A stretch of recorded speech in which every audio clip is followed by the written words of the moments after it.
Welcome, ladies and gentlemen. This is me, Harry, doing podcast right now, and I'm just getting started. 1, 2, 3, let's go!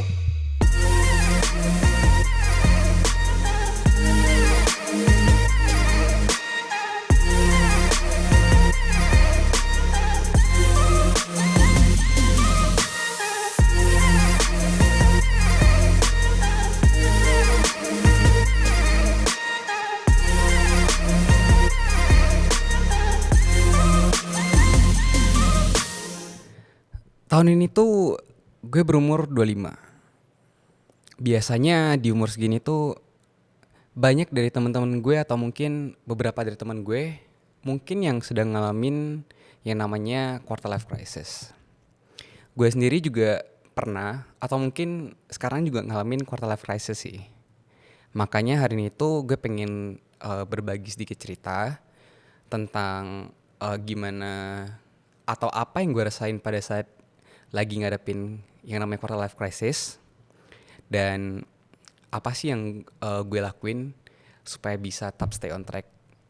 Hari ini tuh gue nggak sendirian, gue tuh ditemenin sama temen gue pada saat gue kuliah, yang bisa dibilang kakak kelas gue juga, dan kita sedang ngelakuin podcast dengan jarak jauh.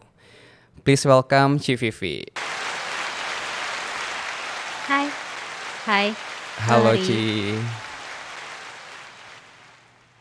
Halo So, Ci. Apa kabar Ci? finally we do this. Finally ya. Oke, sedikit cerita nih. It's nice. Ci Vivi itu seorang penulis novel loh. Tapi Ya, mungkin yang kalian nggak tahu itu Ci Vivi itu bukan kuliah jurusan sastra. Dia tuh dulunya kuliah di jurusan farmasi ITB. Kok bisa Ci?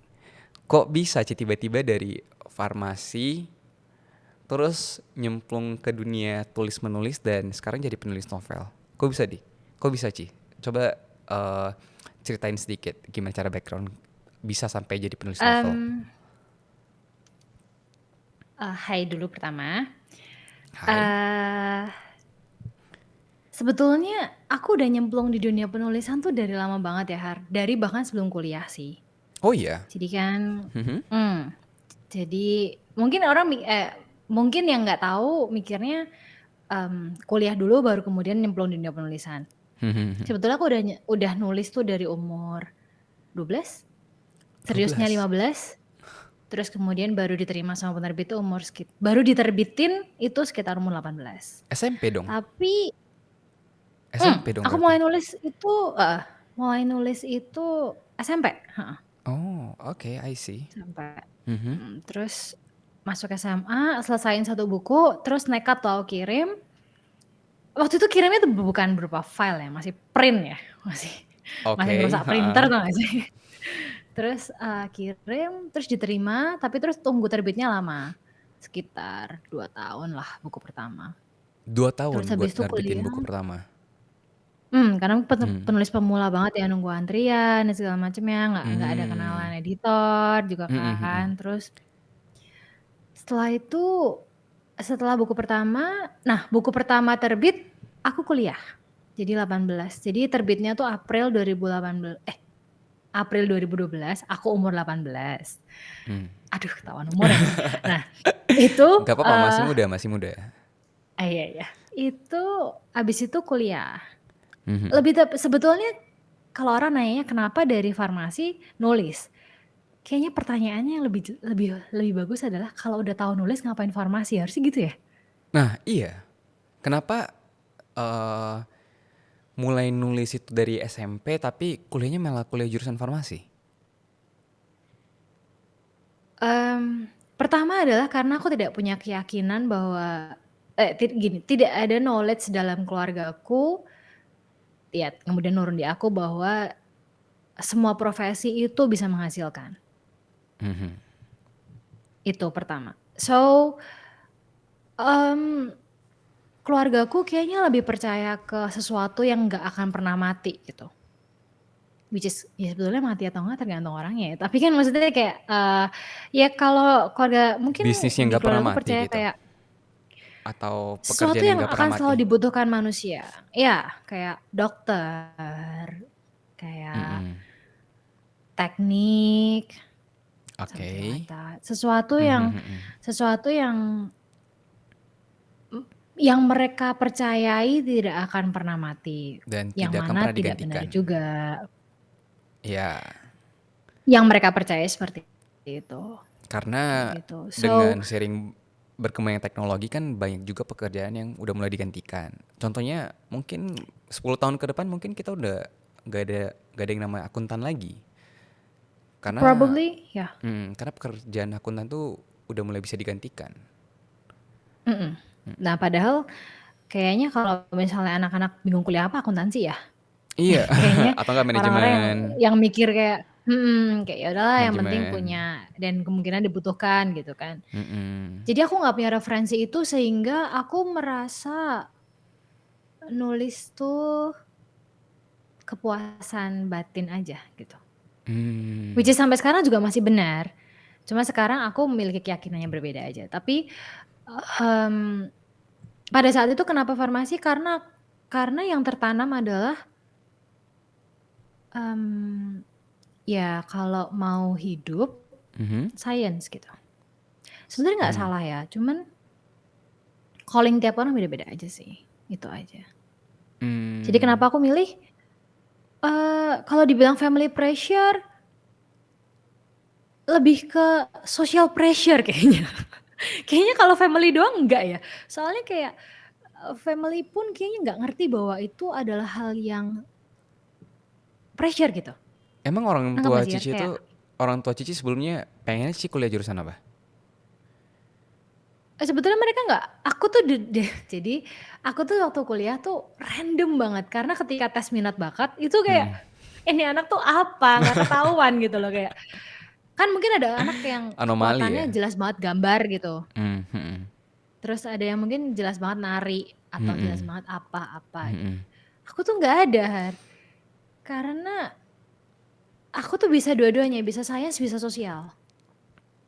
Oke. Mungkin kan ada orang yang eksakta banget ya, kayak Iya. angka banget gitu. Mhm. Kalau ada dua kemampuan intelijensi yang paling penting di manusia tuh kan ya in general, like in very general, itu kan ada 2 ya, ada numerical sama linguistik kan, Iya. in very general ya. Nah, Mhm. Mhm. eee, aku tuh numerical-nya nggak buruk, linguistiknya bagus gitu. Mmm. Jadi bingung kan? Harusnya milih yang linguistik Bisa, dong? harusnya, tapi bisa gitu. Nah, karena pada Mhm. saat itu patokannya adalah, "Oh bisa," ya udah, bisa, numerical tuh bisa gitu. Jadi aku merasa linguistik itu tuh bukan sesuatu yang bisa dipilih ya, bahkan itu tuh cuman kayak,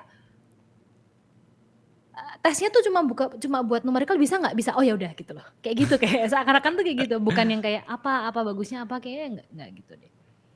Jadi akhirnya, Mmm. mmm, terus kalau dibilang salah jurusan, orang biasanya kalau salah jurusan kan kemudian nggak lulus atau DO atau jelek gitu ya.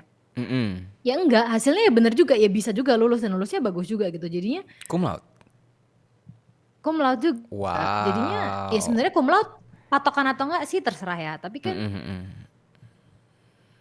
ya Bagus lah, intinya lulusnya bagus juga lah.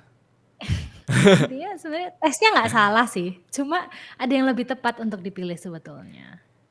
Cuman, gini, berarti Cici ngambil jurusan farmasi, kuliah di farmasi ITB dengan lulusan yang bagus, memuaskan, cum laude lagi. Mhm. Terus kenapa enggak coba, nyari pekerjaan di industri farmasi? I did. Jadi setelah lulus, gue nyari pekerjaan dan di bidang R&D. Jadi sebenarnya ilmunya kepakai banget dong, Oh iya? R&D loh, bikin obat. Jadi bener-bener Heeh. semua yang dipelajarin, ya diterapkan gitu. Tapi, eee, itu adalah batu loncat untuk gue S2 ya Har. Karena karena aku selalu pengen S2 either beasiswa atau gue bayar sendiri. Oke, Terus, bagus. ya aku merasa sebetulnya saving Ada. Kan aku udah nulis novel dari umur 18 dan Hmm. rilis tiap tahun kan. Mhm. Sebetulnya kalau dibilang apakah savingnya ada, tapi itu it's another thing. Gue pengen bayar sendiri gitu. Mhm. Makanya waktu gue masuk, kayaknya gue dimarahin kantor gue ya. Kayak begitu langsung gue masuk, diterima kerja nih. Baru kerja 2 apa 3 bulan gitu, gue ngajuin surat buat mereka tanda tangan untuk ngedukung gue S2. Kasihan ya kantor gue. Tapi apa mereka pas interview di awal itu mereka nggak nanya ada kepengen buat S2 lagi atau enggak? Enggak, Biasanya tuh enggak ada pertanyaan ditanyain itu. sih. Tapi oke. Mungkin nggak kebayang ya, mungkin mereka nggak kebayang gitu loh anak yang baru masuk 2 bulan mau S2 tuh nggak kebayang kayaknya. Kayaknya nggak kebayang deh, apalagi fresh grad gitu loh. Aku fresh grad kan waktu itu. Mhm, mhm. Mungkin kalau pindah kerja ke berapa mungkin ada gitu, tapi nggak tahu ya mungkin nggak ada, intinya nggak ada tapi kena zonk, kayaknya mereka kena prank deh. Tapi Tapi aku tanggapan mereka minta gimana? dukungan S2-nya, Tanggapan mereka tanggapan gimana? mereka cuman, "Kamu yakin bisa bagi waktunya?" "Bisa." Ya udah, dan aku pun bertanggung jawab kok, nggak yang Hmm. kayak aku tinggal S2 proyekku terbengkalai, enggak. Kalau memang aku harus lembur ya lembur, kalau enggak Hmm. ya enggak. Maksudnya ya I split time well waktu itu. Oke. Terus Terus aku ambil S2 di komunikasi. bentar, bentar, bentar. Bentar, bentar, bentar. Kenapa komunikasi? Apakah ada hubungan komunikasi dengan menulis? Sebetulnya gini, kenapa komunikasi ya? Iya, kenapa komunikasi? Aku selalu merasa ya dan ini banyak anak yang setuju juga sih, anak komunikasi setuju. Mmm, farmasi itu selalu berusaha membuat sesuatu terdengar sangat rumit lebih dari seharusnya gitu. Karena kita terbiasa mempelajari hal yang sangat rumit kan. Kan bikin obat kan susah ya. Mhm. Ya, iyalah. Mhm. Maksudku, kita Ya terbiasa basically mempelajari hal science yang dan sampai engineering iya sih. Basically science dan mmm, engineering kayak gitu sih. iya, itu Mhm. kan asing dengan dunia menjelaskan ya menurutku ya. Kayak mereka Mhm. tuh kita tuh karena kita anak teknik ya enggak, karena kita pernah jadi anak teknik. Jadi kita tuh kayak ngerti bahwa enggak, ini tuh harus kayak gini jelasinnya, kayak seakan-akan kayak gitu gitu loh. Iya. Kalau misalnya dipersimpel itu kayak enggak, salah gitu. Kenapa simpel Jadi banget? kayak heeh, Kayak ada yang salah gitu. idealisnya tuh kayak aku ngerti perasaan itu, tapi menurutku nggak guna. Gimana ya, gua ngomong ke orang, orangnya nggak nangkep, buat apa? Mhm. Aku pertama kali sadar itu karena aku punya satu teman yang sering nanya soal obat dan setiap aku jelasin tuh dia kayak, "Intinya apa?" Ya kan kasihan ya, udah dia dua-duanya kasihan, dia udah dengerin lama, gua udah jelasin lama, nggak ada yang nangkep gitu. Nah, Mhm. gue tuh udah sadar bahwa ada yang salah nih dengan cara cara menjelaskan anak. Gue nggak ngerti gue yang nggak bisa, apa gue merasa gimana, intinya gue merasa menjelaskan tuh kayak nggak gitu deh. Mmm. Atau karena kita di ITB ya gue nggak ngerti deh. ITB kayak selalu bisa kalau bisa dibikin susah kenapa dibikin gampang gitu kayaknya kan. Nah itu aku Sehingga nggak tahu. ya pokoknya intinya aku merasa ada yang salah nih dengan cara komunikasinya. Itu pantikan pertama. Oke, Kenapa kenapa milih aku merasa komunikasi komunikasi. adalah hal yang menarik. Mhm. Kedua, aku pengen banting setir aja, sesuatu yang ekstrim banget dari science menurutku adalah sosial politik. Karena farmasi itu udah tok science banget, udah itu nggak bisa diganggu gugat lah. Nggak mungkin Mmm. ada sosial-sosialnya lah, sains apa, farmasi apa, bikin obat, bikin sosial kan FKK? susah gitu loh. FKK farmasi farmasi Ya apa itu ya? kan lebih ke menjelaskan. Lah masuk kan aku kan STF kan aku Oh iya, sains dan sekolah teknologi farmasi. oke. Sains dan teknologi farmasi gitu, itu udah Mhm. sains banget gitu. Nah jadi aku pengen belajar gini, aku tuh selalu tertarik pada apa sih orang yang ada di seberang on the crossroad pikirkan tuh apa, aku tuh selalu penasaran gitu loh. Mhm. Nah menurutku cara tergampangnya adalah ngambil sesuatu yang aku nggak pernah tahu. Dan menurutku itu yang paling ekstrim, sospol. Berarti Cici sadar dong bahwasanya eee, kapan Cici sadar farmasi itu sebenarnya bukan calling Cici? Waktu mau lulus. Enggak ya. Oh, sadarnya waktu mau lulus betul. Tapi ketika waktu mau lulus itu kemudian sadar bahwa yang aku jalani selama ini ternyata berat bukan karena sekolahnya berat, ya sekolahnya berat, tapi Berat, berat berat. di hatinya itu ternyata bukan karena sekolahnya berat gitu. Sebetulnya mampu, mampu, Mhm. tapi tersiksanya tuh kenapa tuh baru ngerti ketika mau lulus. Oke, oke. Sebetulnya aku tuh adalah anak yang aku nggak akan bilang aku suka sekolah ya, Har. Tapi ya memang secara bukti Mhm. prestasinya ada selama sekolah, tapi aku tuh aku suka naik level, gimana ya? Menurutku hal yang kita tahu untuk naik level di selama sebelum sampai kita 18 tahun tuh cuma di sekolah menurutku pada saat itu ya. Kayak kamu Mhm. tuh tahu kamu naik level gitu, kelas 1, kelas 2, kelas 3 Ya. gitu loh. Mhm, Aku mhm. tuh suka naik level itu. Jadi aku merasa kayaknya kalau di kuliah kan juga sebenarnya semester 1, 2, 3 kan naik terus ya harusnya. Mhm. Pressure-nya kan juga tambah terus, tapi kenapa aku nggak suka, aku nggak ngerti. Nah ternyata ya emang bukan itu aja gitu. Terus Waktu mau lulus tuh pertanyaanku, mhm. pertanyaan yang aku tanyakan ke diriku sendiri adalah, "Kemarin tuh aku ngapain ya?" Gitu. Kuliah Literally 4 Har. tahun itu ngapain ya? Kok gue nggak bangga ya sama apa yang gue pelajarin ya?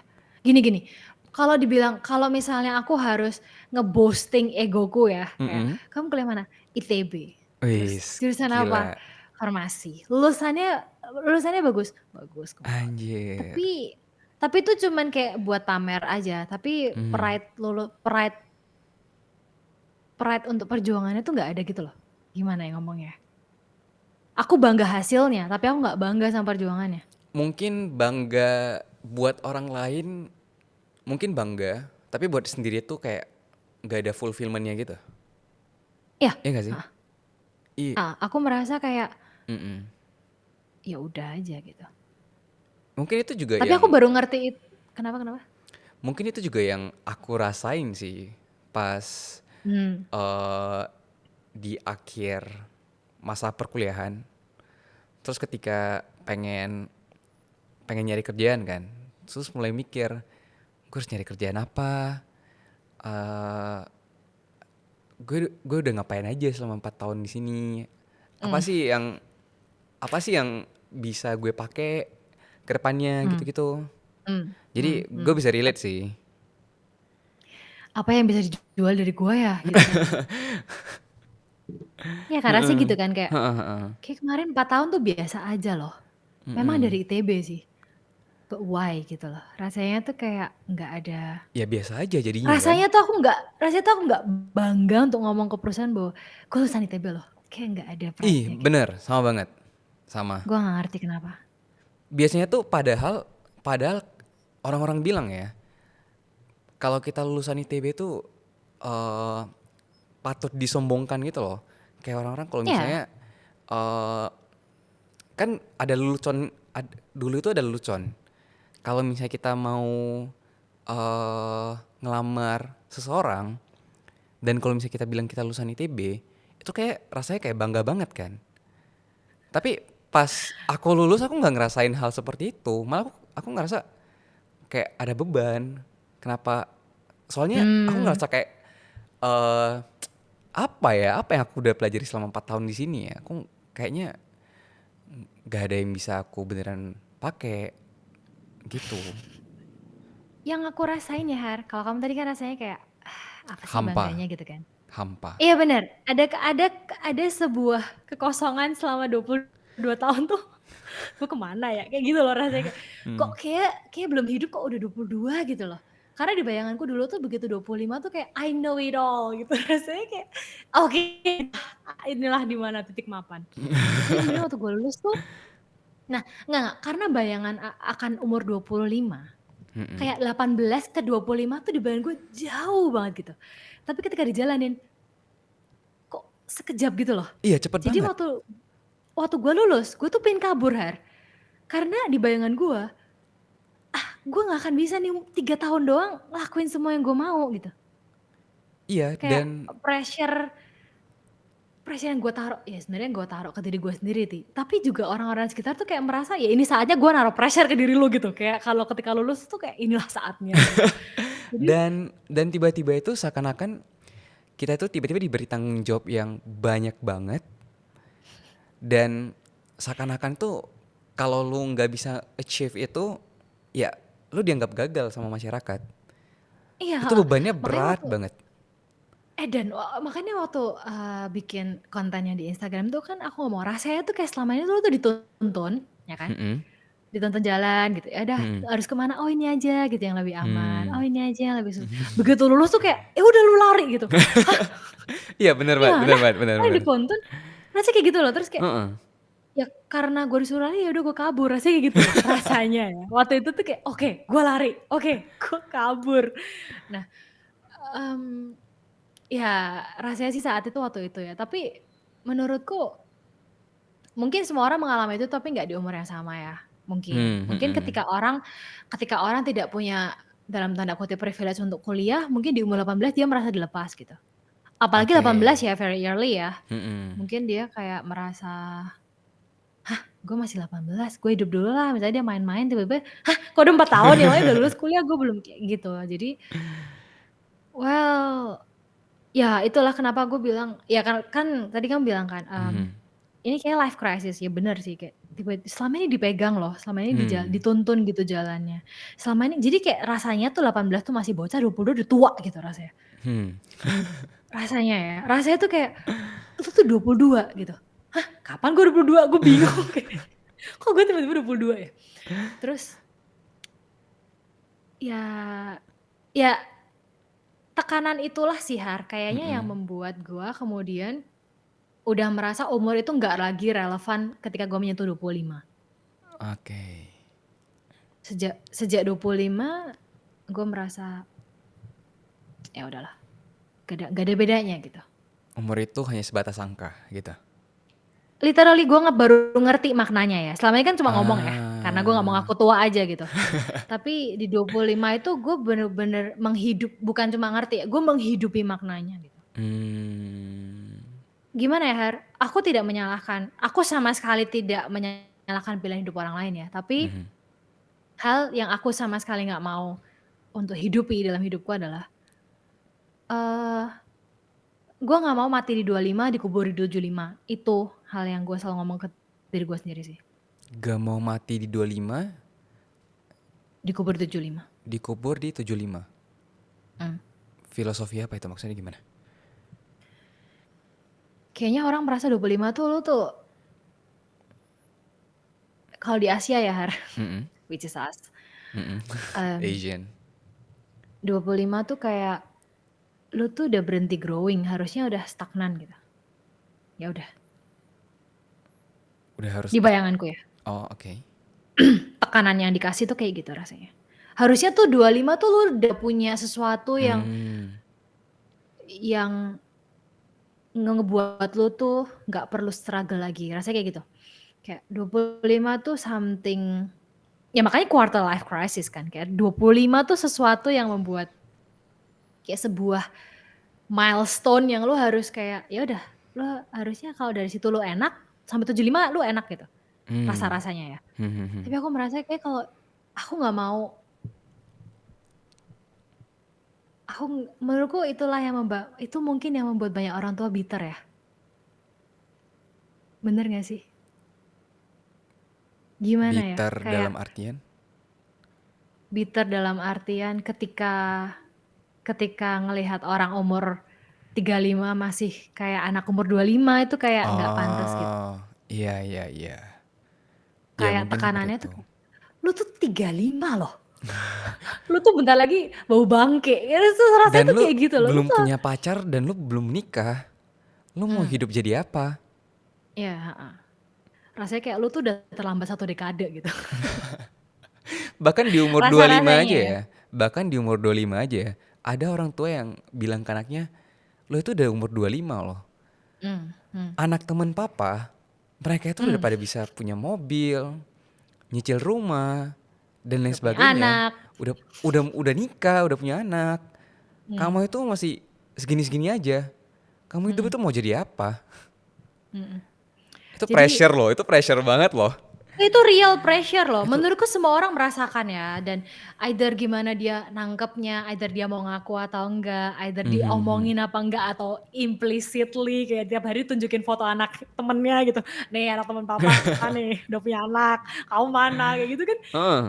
Mungkin orang tua tuh sebetulnya aku ngerti bahwa basicnya orang tua tuh fear ya. Mungkin kayak Mhm. gue hidup berapa lama lagi, gimana kalau gue nggak, gimana gue menderita dan segala macam. Gue ngerti sih. Tapi gue lebih takut bahwa ya tadi ya kayak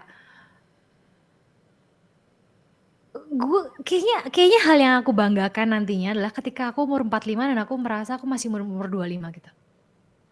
Kayak life tuh masih panjang banget dan Mmm. kayaknya hal terakhir yang mau gue lakukan adalah ngomong gue nggak bisa siar karena umur gue. Hah? Itu Maksudnya gue gimana? nggak mau. Gue nggak mau bilang ke diri gue sendiri nggak bisa Steph, lu udah 45 nggak boleh. Kayak nggak, gue nggak mau. Kecuali tantangan fisik ya Her. Kayak semakin tua kita masih sadar nih fisiknya kayaknya masih tidur nih. Tapi eh selain itu gue nggak mau bilang kayak nggak bisa Steph udah 45 nggak bisa. Itu hal terakhir yang mau gue bilang ke diri gue sendiri sih Her.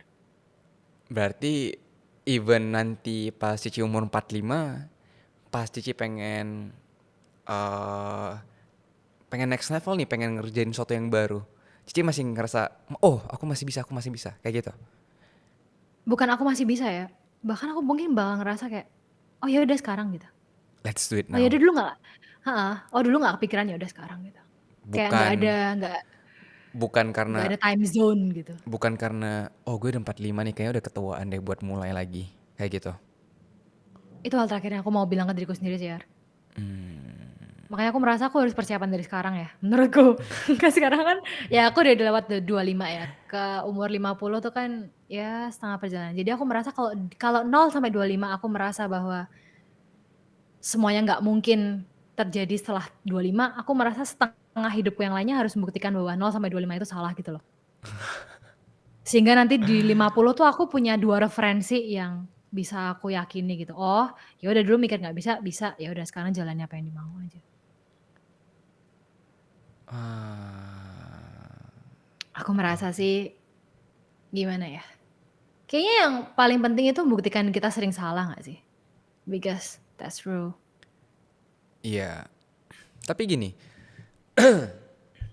ketika Cici mutusin nih buat kuliah S2, buat ngejalanin karir sebagai seorang penulis, Mm. pendapat orang tua Cici itu sendiri gimana sih? Apa mereka nggak bingung? Apa mereka nggak khawatir?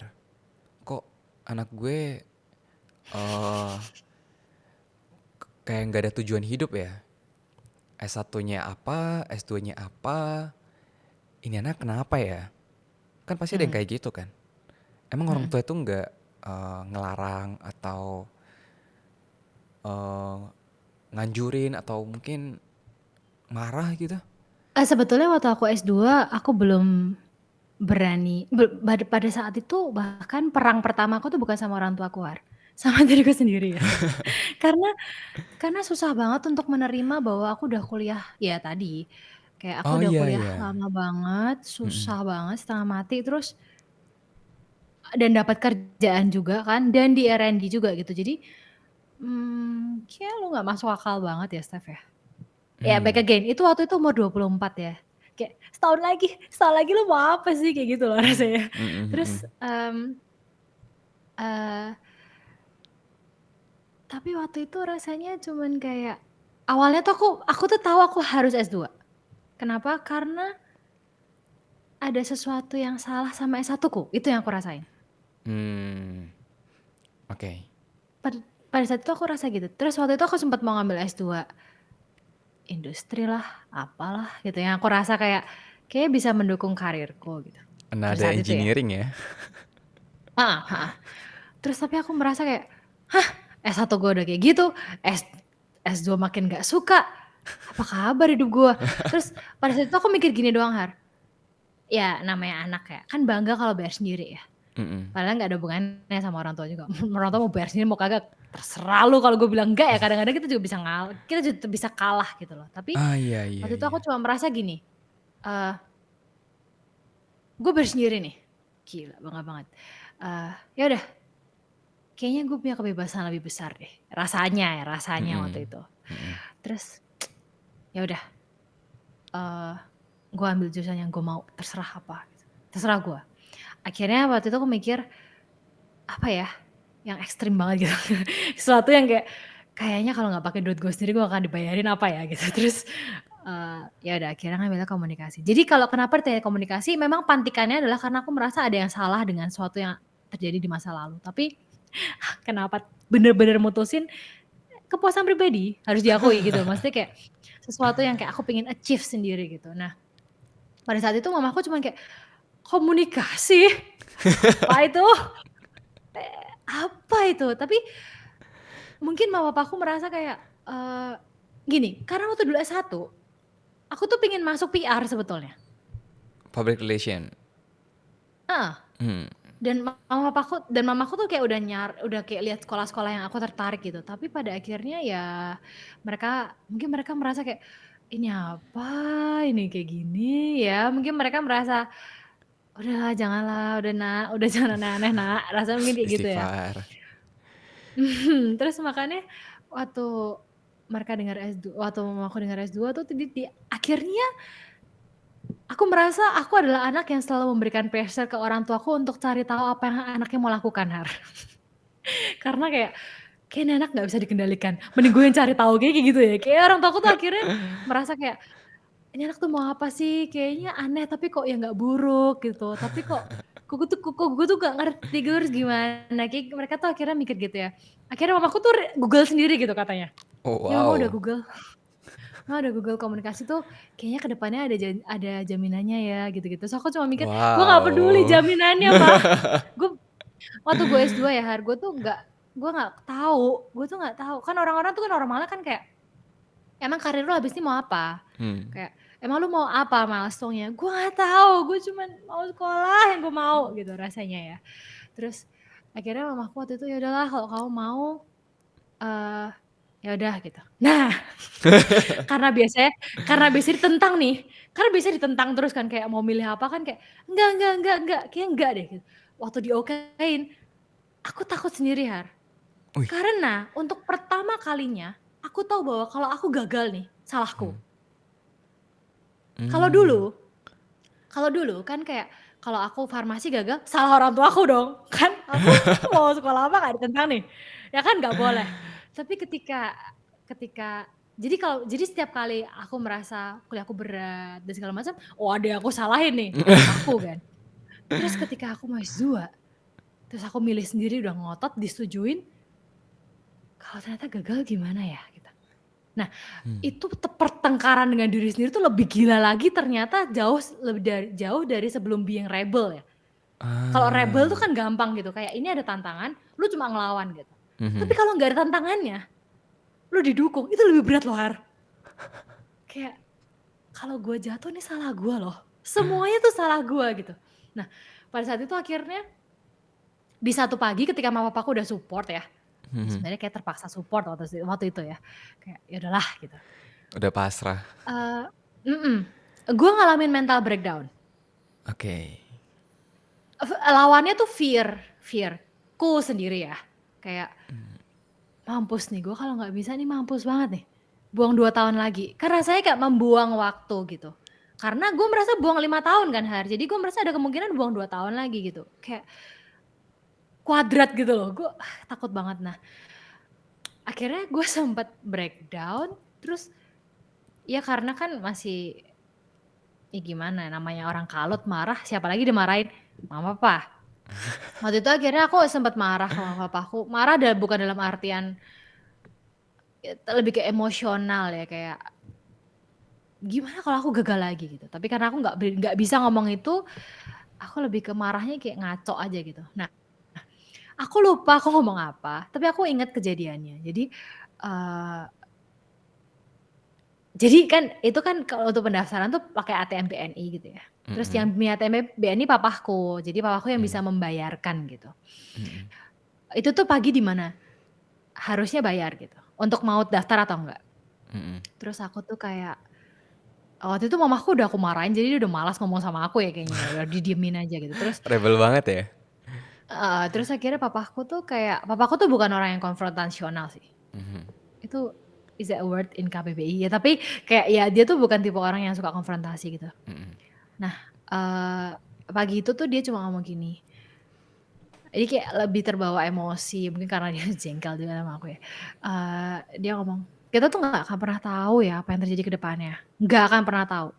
Mau kamu ngomong apa pun tuh nggak akan pernah tahu. Tapi kalau memang kamu ngejalaninnya dengan baik, niat hatinya baik, hatinya bersih, intensinya baik, seberat apapun pasti ada jalan, pasti pasti hasilnya baik." Wow. Eee, itu omongan yang aku pegang sampai sekarang ya, sampai aku rasa aku akan pegang itu sampai aku mati deh, sampai aku bisa mengingat papaku sampai kapan pun kayaknya aku merinding. Kayaknya itu adalah omongan yang akan selalu aku ingat selamanya gitu, kayak Hmm, hmm, hmm. I think that's the key of life gitu. Hmm. Gitu. Jadi sejak saat itu, fear-nya tetap ada, tetap gede banget, rasa takutnya tetap gede banget, tapi kemudian yang aku pertanyakan tuh bukan ke depannya, tapi ini nih, aku tuh hatinya gimana? Hatinya bersih nggak Oke. ngejalaninnya? Hmm, Terus hmm, hmm. niat hatinya tuh baik nggak? Terus intensinya tuh menyakiti orang nggak? Intensinya tuh untuk lebih kebaikanku nggak? Untuk orang tuaku lebih baik nggak? Gitu. Kalau misalnya semuanya bersih, oke, jalan. Tapi gimana caranya Cici tahu kalau misalnya pilihan Cici ini benar? Kan bisa aja mungkin ternyata setelah misalnya nih 5 tahun ke depan, oh ternyata ternyata nulis itu udah enggak semenyenangkan itu ya. Mmm, Terus jadi nyesal ngambil komunikasi dan nulis selama ini. Gimana caranya mhm. Cici tahu Cici milih pilihan yang benar atau enggak? Gini ya, kayaknya kita nggak akan pernah tahu deh, Har. Di titik ini ya, di titik ini aku sadar itu. Dulu aku juga mikir gitu, Har. Kayak, gimana aku gak nyesel lagi, gimana kalau Hmm. komunikasi adalah pilihan tersalah kedua gitu setelah farmasi. Ya gimana kalau gue stupid kuadrat, padahal gue merasa gue gak stupid, gimana kalau gue membuktikan diri gue stupid gitu loh. Rasanya kayak, gimana kalau orang tua gue selalu benar all over the time gitu, terus gue udah rebel, gagal lagi kan, malunya tuh setengah mati. Mmm tapi balik lagi setelah omongan papaku yang itu ya, Hmm. eee, aku tuh jadi merenungkan, kenapa kenapa kok aku pengen banget sesuatu yang aku nggak pernah lakukan gitu. Nah, aku udah lagi menurutku pilihan benar atau salah itu udah nggak lagi relevan, Har, dalam hidup ya. I think Oke. there is no right or wrong. Kayak jadi itu cuman mana yang lebih penting buat kita di titik itu, di tiap titik kita ngambil keputusannya. Jadi bukan Mhm. masalah bener atau salah lagi, udah nggak hitam maksudnya bener atau salah tuh kayak hitam dan putih gitu, kayak udah nggak ada deh. Mhm, mhm. Di maksudku tuh di mana pun kita berdiri itu cuman soal kayak, oke, mana yang lebih penting sekarang? Kayak cuman kayak gitu deh. Nah, jadi menurutku tuh udah soal mana yang lebih penting sekarang ini yang harus kita ambil. Nah, jadi kayaknya harus dilatih adalah menyusun prioritasnya deh. Oke. Jadi dibanding dibanding memisahkan antara, oke ini hitam, ini putih, gua harus di yang putih, yang hitam jangan pernah disentuh. Kayaknya tuh nggak mungkin di hidup tuh ada kita tuh selalu abu-abu gitu menurutku. Semuanya tuh akan blurry. Everything is a side of coin gitu loh, Har. Mhm. Semua tuh satu koin cuma tinggal sisi mana yang kamu mau lihat gitu. Jadi menurutku balik lagi ya susun koinnya yang benar gitu. Nah, kalau gimana gua nyusun koinnya selama ini, kayaknya gua harus berterima kasih sama SMA gua. Di SMA tuh SMA Kolese Loyola ya BTW ya. Kalau kalian penasaran, shout out nih gua. Karena, Promosi ya? eee, enggak, bukan berarti gua kayak terlalu terngiang-ngiang sama SMA gua ya, tapi kalau Mhm. memang ada satu hal yang gua bangga tertanam di dalam batin gua nih sekarang nih Har, itu dan gua nggak nyadarin itu setelah 10 tahun ya. Baru setelah 10 tahun lulus gua sadar, "Oh itu tuh itu," gitu loh. Kayak di SMA tuh gue diajarin, waktu itu tuh namanya 3C. Mm-mm. Jadi nomor 1 tuh competence, Mm-mm. 2 tuh conscience, 3 compassion. Jadi lo tuh pakai otak dulu mau ngapa-ngapain. Mhm. Tetap nomor 1 tuh pakai otak gitu. Jangan sembarangan gitu. Otaknya Kompetens lu harus tuh harus berisi. bener. Hmm. Iya, kompetens lu tuh harus bener. Tapi itu aja nggak cukup. Kalau lu cuma pakai otak, itu tuh biasanya otak manusia tuh lebih ke greedy, lebih ke Hmm. tricky. Karena kan otak kan liar banget ya. Mm-mm, mm-mm. Jadinya selain lu tuh harus mesti pintar, ya lu harus pakai hati gitu. Oke. Jadi hatinya tuh harus bersih, hatinya tuh hati nuraninya gini, menurutku tuh manusia tuh selalu tahu ketika kita berniat menyakiti orang lain, Har. Menurut gua kita selalu tahu. Iya, bisa kebayang. Kayak Bisa ya kan, dimengerti. kayak gua tuh pengen nyakitin orang ini gitu. Meskipun gak bener ya, tapi Kadang ada gitu loh. kadang niat itu bisa kelihatan tanpa kita sadari. Heeh. Kayak nah itu yang harus dilatih gitu loh. Menurutku itu yang harus dibersihkan. Hmm. Ya bukan menurutku, sekolahku mengajarkan untuk bahwa untuk bahwa hatinya tuh dibersihkan. Dan Hmm. tapi meskipun itu kalau lu hidup buat diri lu sendiri juga nggak cukup.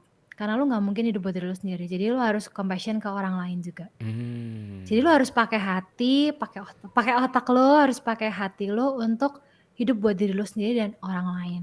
Nah sekarang nih tambah berat nih, sekolahnya itu menambahkan 1C lagi. Namanya komitmen. Jadi Oh. ya lu tuh nggak bisa cuma sekali-sekali doang mikirin orang lain. Ya harus komitmen seumur hidup lu. Karena memang ya balik lagi, menurutku itu adalah inti dari omongan papaku sih yang tadi. Kalau Hmm. memang niatnya benar, ngejalaninnya benar, ke depannya seberat apapun, ada satu kalimat yang aku juga gak akan pernah lupa, ada di sebuah gambar di ruang alumni sekolahku nih, SMA aku lagi nih. Tapi memang itu bagus banget, satu kalimat doang Har, tapi menurutku tuh menggambarkan kehidupan yang paling benar ya. Satu kalimat itu tuh datang dari aku lupa siapa, tapi bagus kalimatnya. Dia bilang, "Percayalah perjuanganmu akan membuatmu bahagia." Deep sekali. Siapa itu? Aku lupa, Albert bisa aku Einstein cari ya. kah? Albert Einstein, apakah Enggak, kamu mengatakan hal seperti itu? enggak, bukan dia. Aku yakin bukan Albert Einstein, karena aku pasti ingat kalau Albert Einstein. Tapi seorang, kayaknya dia pastor deh, kayaknya ya, aku lupa. Oke. Either dia pastor, either dia uskup, Mm-mm. aku lupa. Tapi satu kalimat itu tuh menurutku, aku hidup untuk itu sih kayaknya. Kayaknya One itu day hal yang nih. benar gitu lah Har, untuk dilakukan. One day nih, Ci. Hmm. Uh, mungkin sekitar 10 atau 20 tahun kemudian. Terus anggaplah tiba-tiba yang kayak Cici bilang tadi, di umur 45 tiba-tiba Cim ngelihat sesuatu yang Cici passionate banget pengen coba Hmm. kerjain. Hmm. Tapi udah umur 45 nih. Cici bakal ngerasa nyesel nggak 45 tahun ke belakang ini udah habis sia-sia dan malah pengen coba ngelakuin hal baru? Apakah ntar Cici bisa kepikiran kayak gitu nggak? Bisa tapi bercanda pasti, yakin aku. Bercanda doang, kayak, "Ah, kenapa gue di 45 ya?" Gitu. Gue yakin bercanda doang, Har. Kenapa? Karena yang gue yakini adalah, gue akan ketemu itu di 45 karena gue ngejalanin 45 tahun sebelumnya. Gue gak akan ketemu itu di 45 kalau gue gak ngejalanin 45-nya, bener gak sih? Itu yang gue pikirin ya, Har. Kayak kenapa gue mesti nyesel di 45, ketika gue gak akan ketemu itu di 45 kalau gue gak ngejalanin 45 sebelumnya gitu. Pertanyaannya kenapa nggak bisa cari tahu hal tersebut lebih awal? Apakah emang itu sesuatu yang nggak bisa diantisipasi? ada 2 kemungkinan. Kalau gini, kalau kalau selama 45 tahun itu gue buang-buang hidup, misalnya ya gue sembarangan kayak ya gue ngelakuin sesuatu yang sebetulnya buruk menurut gue tapi gue lakuin, gue akan nyesel di 45, gue yakin. Oke. Misal Misal. misal gue nggak pernah resign dari kantor farmasi, meskipun gue tahu gue nggak suka. Ketika di umur 45 gue ketemu sesuatu, gue pasti nyesel, yakin. Lah, kenapa? Tapi bukannya Karena selama 45 tahun itu udah dipenuhi penyesalan. lah, tapi Jadi 45 tuh bukannya cuma kayak bom waktu gitu. Duer. tapi bukannya tadi Cici bilang eh di umur 45 itu kita nggak bakal tahu kalau misalnya nggak ada 45 tahun sebelumnya. Berarti Karena gue udah ngejalanin hidup di mana 45 tahun sebelumnya gue nggak mau di umur 45 gue nyesel, Har.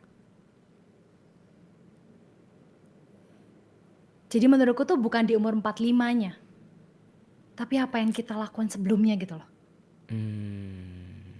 Jadi percuma jadi menurut gue tuh percuma kalau ngebayangin nanti gue baru 50 kayak apa ya, nanti umur kayak ini kayak apa ya, gimana kalau gue nyesel, percuma. Kalau tiap hari yang menurut gue tuh gini, gue tuh baru bener-bener ngerti kalimat ini sekarang, kayak kan Buddha selalu ngomong ya, ini kalimat yang di tulisannya bawahnya selalu Buddha gitu, tapi gue gak bener-bener ngerti dia ngomong Buddha apa enggak ya, kan gue gak pernah ketemu. Dia selalu ngomong, masa depanmu tuh yang kamu lakukan hari ini. Oke. Kalau hari ini kamu nyesel, kamu lanjutin, ya pasti nyesel. Kamu berharap apa? Kalau setiap hari kamu nyesel dari umur 25 sampai 45, kamu berharap 45 tiba-tiba kamu dapet pencerahan gitu. Ya bisa. Tapi kan come on gitu loh. Kamu lagi ngibulin siapa gitu. Kalau dari umur 0 sampai 45 kamu gak pernah nabung, 45 kamu tiba-tiba berharap dapat lotre, bisa. Tapi come on gitu, kemungkinannya berapa gitu. Oke.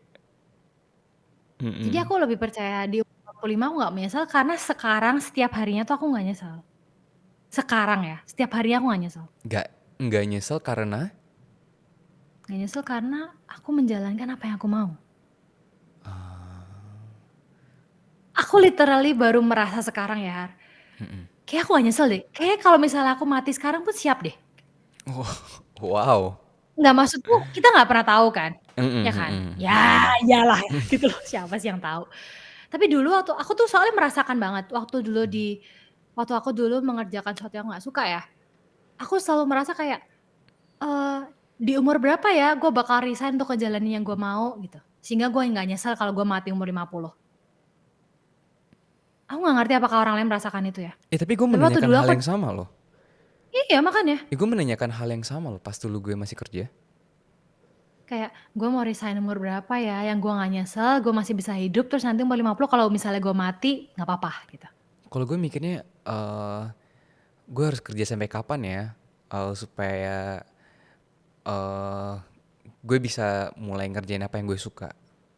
Nah ya, kayak di Gue umur mikirnya berapa kayak gitu. ya freedom itu datang gitu. Di umur berapa ya harusnya gue resign supaya ketika gue ngelakuin hal yang gue suka itu gak ada pressure sama sekali lagi dari lingkungan sekitar gue. Betul. Dulu tuh aku selalu bertanya-tanya gitu loh Har, kayak bener katamu, di umur berapa ya orang tuh merasa kayak oh ya udah bener lah kalau dia mau pensiun, kayak mau jalin apa yang dia mau gitu. Ya kan rasanya tuh kayak akan ada one day di mana kita bebas. Ngerjain apa yang kita mau. Iya rasanya ya waktu itu. Which is gak mungkin, BTW. Kalau kalian masih mikir kayak gitu, gak mungkin guys, oke? Sampai mati akan ada selalu pressure-nya. Di umur 55, kalian akan dapat tekanan dari keluarga besar kalian. Lu tuh udah tua, ngapain? Ya, ingat, oke? Ingat. Gak mungkin. Oke. Gak mungkin. Kita tuh, ya makanya menurutku, karena aku punya bayangan kayak gitu, menurutku aku tahu bahwa, tapi kan gue mungkin mati nanti ya, nanti malam ya, gitu loh. Siapa yang tahu gitu tiba-tiba apa gitu. Ya orang selalu bilang, lu tuh ngomongnya jelek. Emang itu jelek ya? Itu kenyataan loh menurut gua. Maksudnya gimana sih? Kayak apakah ngomong sesuatu yang lu juga tahu cuma lu denial adalah hal yang buruk? Kayak enggak deh. Iya, setuju banget. Itu gue setuju banget. Kayak lu tuh tahu, lu cuma nggak mau ngaku. Iya Kalau gue kadang yang ngomong jadi buruk. Kalau lu yang bener. ngomong nggak apa-apa, kan lucu. Gimana sih?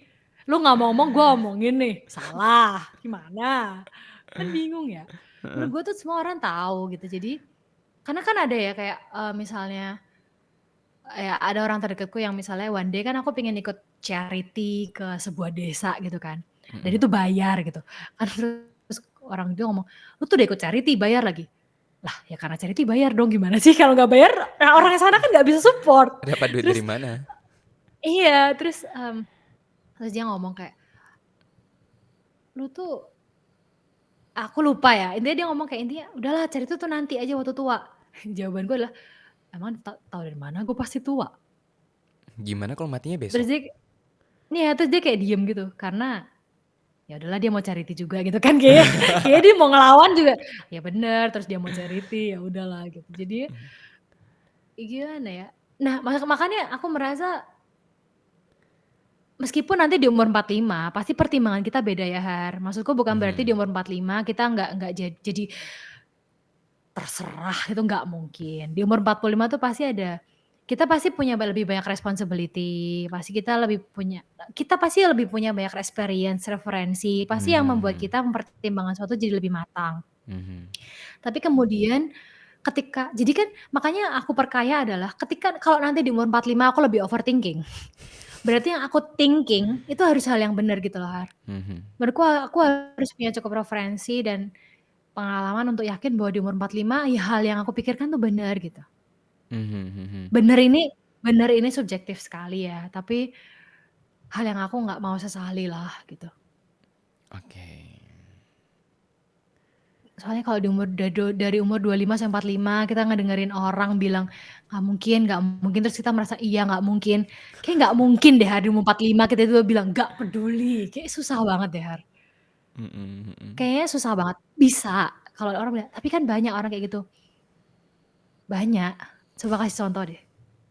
Coba kasih gua contoh orang yang selalu give in sama peer pressure dari umur 0 sampai 50, terus di umur 50 tiba-tiba dia tahu panggilan hidupnya gitu. Coba kasih gua contoh orangnya siapa. Kecuali kalau atau mungkin yang lebih mungkin adalah dari umur 0 sampai 50 tuh lu nggak tahu orang itu tuh sampingannya ngapain gitu. Tiba-tiba di Mmm. umur 50 dia dapat sesuatu, itu mungkin. Karena dia berjuang dari 0 sampai 50. Tapi ada kemungkinan juga ketika ada nggak sih kemungkinan ketika kita ngikutin peer pressure atau harapan dari orang-orang terdekat, orang tua misalnya, tiba-tiba kita ketemu calling kita juga, oh ternyata ini menyenangkan juga ya buat dijalankan. Mungkin mungkin banget dan itu yang diharapkan mereka sebetulnya toh. Ah. Yang diharapkan mereka kan kayak, "Ini loh Nak, ini yang bener, udah toh, ini loh referensi selama mama papa puluhan hidup tahun nih, udah kamu tuh percaya aja, 40 tahun nih kalau orang ngambil jurusan ini nggak mati kelaparan." Kan sebetulnya yang mereka harapkan kan itu toh. Syukur-syukur kalau misalnya pas kita ngejalanin kita ngerasa suka. Iya, Kalau dan ada enggak, kok, temen kita ada. mmm, Ada. kalau Kalau aku enggak ngomong, "Itu gampang banget ya," gitu. kalau enggak mungkin di umur 45, 50 nyesel seumur hidup tuh. Iya, seumur 45 tahun itu kan. Seumur hidup dia 45 tahun itu. Mhm. Eee, ya tapi balik lagi ya, kalau orang bilang, "Gua kayak gitu gua nggak nyesel di umur 45." Oh ya bagus gitu. Mmm. Kalau lu bisa kayak merasa, "Oh ya udah emang hidup gua kayak gini, kayak ya udah gua memilih kayak gini dan jalannya kayak gini." It's good for you gitu. Aku tuh bukan mempengaruhi orang untuk rebel Mhm. ya. Maksudku tuh cuma gini loh, kalau memang karena ada orang yang kayak temenku tuh bahkan ngomong gini, "I you are the only one person that have the balls to do what you want." Dia bilang gitu. Dia ngomong kayak, "Ya even I know that you don't have balls, but yeah." Terus dia kayak, "Ya oke." Tapi maksudku gini, eee, Kalau memang kamu tuh nggak merasa ada gedoran dari hati nuranimu ya, untuk melakukan sesuatu yang untuk bahwa hati nuranimu tuh bilang, "Kamu tuh nggak hidup buat ini tahu nggak? Tahu nggak? Tolong dengerin," gitu. Kalau memang nggak ada, lah ya udah gitu loh. Gimana sih jadi keluar medoke loh. Jadi kalau kalau memang nggak ada tekanan dari dalam Mhm. hatimu, kalau misalnya memang kamu tuh nggak ya kamu merasa, "Oh ya udah, ini yang bener," gitu. Ya udah, Dan gak jalani apa-apa loh dengan juga, dan sebaik-baiknya. gak apa-apa juga. Nggak apa-apa, heeh, dan jangan merasa kalau orang yang ngambil jalannya tuh jadi kayak, "Lu tuh ngapain sih?" Gitu. Lah, Lu tuh gue tuh ngelakuin hal yang sama elu, tapi lu tuh, ya udah itu gue enggak gitu. Gitu doang sebetulnya kan.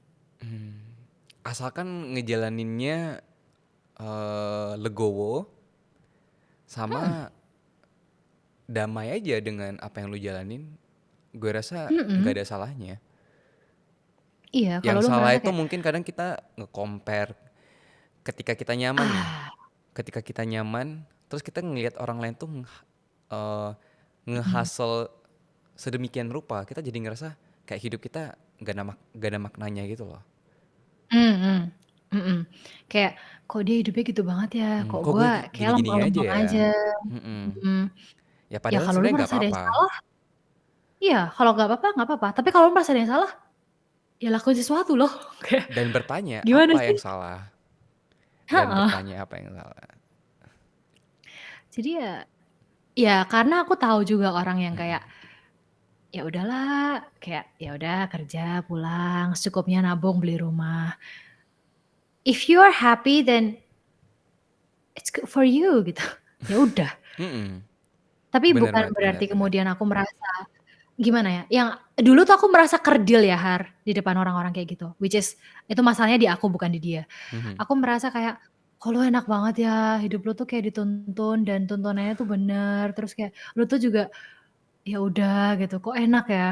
Tapi terus gua merasa, "Hah? Ya udah sih." Kayak gimana sih, di titik ini aku merasa, Ya "Oh itu ya hidup-hidup ya mereka. udah." Heeh Mereka heeh, gitu. nyaman, Jadi mereka nyaman dengan hidup seperti heeh. itu, ya udah, it's okay. Jadi jadi gimana ya, di detik ini tuh aku ya balik lagi tadi kita sempet ngobrol kan, aku tuh bukan nggak merasa hidup orang lain yang udah achieve di titik sesuatu tuh nggak keren, bukan. Aku tuh Mmm, lebih ke, "Oh ya udah," gitu, "oh itu hidupnya dia." mhm. Kayak I'm happy for you, but it doesn't mean you have the upper hand gitu loh. Mmm, mhm, Karena kemudian aku merasa kalau misalnya di upper hand aku di bawahnya dong, enggak. Jadi mmm, kayak, ya udah gitu loh. it's fine, it's totally fine. Mhm, mhm, Oke, mungkin, terakhir nih, Ci, ada nggak, pesan buat teman-teman kita yang mungkin nanti dengar, gimana sih caranya supaya kita ngejalanin hidup kita itu tanpa penyesalan sampai nantinya? mmm, menurutku gini, hati nuranimu tuh selalu tahu loh, kamu tuh siapa, kamu tuh mau apa, kamu tuh sebenarnya terlahir untuk apa. Menurutku tuh hati nurani tuh selalu lebih bener. Suara yang nggak pernah didengerin ya karena sibuknya, karena kesibukan kita, karena noise dunia ini, menurutku tuh kamu tuh sebenarnya selalu tahu. Hati Mmm, nurani tuh kayak selalu menggedor gitu loh. Kalau kalau memang kamu tuh digedor, kamu tuh nggak harus tiba-tiba resign, beneran deh. Kamu tuh nggak harus tiba-tiba kayak, "Fine gua resign," gitu, enggak. Tapi dengerin loh gitu, mmm, pelan-pelan. Jadi aku pun nggak yang tiba-tiba, "Oke, kayaknya gua mau keluar dari rumah," kayak enggak. Tapi pelan-pelan didengerin, kayak, "Oh kayaknya, oh ini salah ya," gitu. "Apa ya yang lebih bener ya?" Terus, apa ya, diajak ngomong gitu loh hati nuraninya tuh, Har. diajak Jadi ngomong. kayak kayak karena kita tuh pasti selalu punya percakapan dengan diri sendiri sebetulnya loh ya. Mhm, iya sih, Kayak bener bener bener bener. kayak, "Lu tuh ngapain sih, Har?" Kayak gitu loh, selalu ada loh Mhm, di dalam benak kita, di hati biasanya nurani tuh itu kayak apalagi malam-malam sih, kayak ya tiba-tiba baik before pikir, sleep or mhm, 3 AM gitu kamu wake up asleep terus kayak, "Gue hidup ngapain ya?" Kalau kalau memang kamu tuh bangun tidur, kebangun jam 3 terus kayak, "Hidup gue udah bener," tidur, fine. Tapi kalau kamu tuh digedor terus kayak Kamu tuh dengerin dulu loh, ini loh kamu tuh hidup kayak gini gitu loh, bisa nggak? Nah, kalau memang kamu digedor, do something. Do something tuh mulai dari bertanya ke orang kayak, "Kok gue gini kenapa ya?" Gitu. "Menurut lu kenapa ya?" Dengerin, ajak ngomong terus, terus kayak semakin lama ya misalnya ya Har, kalau kamu sering ngajak ngomong orang, orang itu lama-lama makin jujur kan sama kamu. Benar. Kamu juga makin ngerti orang itu tuh maksudnya gimana. Kamu bakal makin, "Oh kamu tuh maksudnya gini ya, kamu tuh niatnya nggak buruk ya, ternyata tuh untuk kebaikanku ya," gitu loh. Jadi semakin sering ngajak ngomong, menurutku kita akan semakin tergerak untuk melakukan sesuatu, pasti. Ya nggak? Misalnya gini, Mhm. kamu diceritain orang dia punya masalah, lama-lama tuh kamu pasti peduli gitu loh. Mhm. Aku harus ngapain ya buat nolong dia? Aku harus apa? Nah, menurutku dengerin terus, biarkan dia menggedor terus, ajak ngomong, dengerin terus, and do something. It's in the do. Percuma kalau cuma ngomong, percuma. Mmm. Do something. Ask. Ask for help pertama-pertama. Ya kayak yang kamu lakukan, "Ci, gimana?" gitu. Ask for help. If you cannot help yourself, then ask for help. Ya find the right person, emang itu yang susah ya, tapi Mhm. don't stop. Pasti akan ada orang yang nolong kok, pasti. Oke. Berarti buat kalian, apapun itu, ketika ada calling dari diri kalian sendiri, dengar hati nurani kalian sendiri dan cari tahu kenapa itu bisa terjadi. Oke, mungkin itu aja buat kali ini, and see you next time.